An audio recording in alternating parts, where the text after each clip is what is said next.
शेतकऱ्यांसाठी आजच्या सर्वात मोठ्या टॉप आणि ठळक बातम्या आपण या ठिकाणी पाहतोय. पहिलीच बातमी निघते आहे. शक्तिपीठ महामार्गासाठी शेतकऱ्यांवर सक्ती, प्रकल्पासाठी 27,000 एकर जमीन संपादित करणार. पुढली मोठी बातमी निघते आहे. सरकारी कर्मचाऱ्यांना केंद्र सरकारचं मोठं गिफ्ट, 8व्या वेतन आयोगाला मंजुरी, सॅलरी वाढणार. पुढली मोठी बातमी निघते आहे. पीक विमा घोटाळ्याची चौकशी लावली, कृषीमंत्री माणिकराव कोकाटे यांचं विधान. पुढली मोठी बातमी निघते आहे. अतिशय आनंदाची बातमी आहे. लाडक्या बहिणीचा हप्ता 26 जानेवारीला जमा होणार, अर्थ विभागाकडून निधी मंजूर. पुढली मोठी बातमी निघते आहे. पुढील हंगामात ऊस पीक कर्जदरात होणार वाढ, हेक्टरी 8,500 रुपयांची वाढ होणार, शेतकऱ्यांना दिलासा. पुढली मोठी बातमी निघते आहे. विदर्भात अवकाळी पावसाची शक्यता, किमान तापमानात वाढ, हवामान विभागाचा अंदाज. पुढली मोठी बातमी निघते आहे. शेतावरचा रस्ता रोखणाऱ्यांची वाट लागली, वहिवाटीत वाहनानुसार रस्ता द्यावाच लागणार, शेतकऱ्यांना मोकळा श्वास.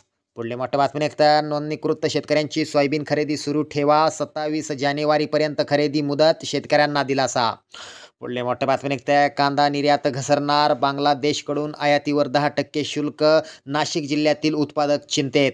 पुढली मोठी बातमी निघते. 38 लाख टन सोयाबीन कवडीमोल दरात, शेतकरी हतबल.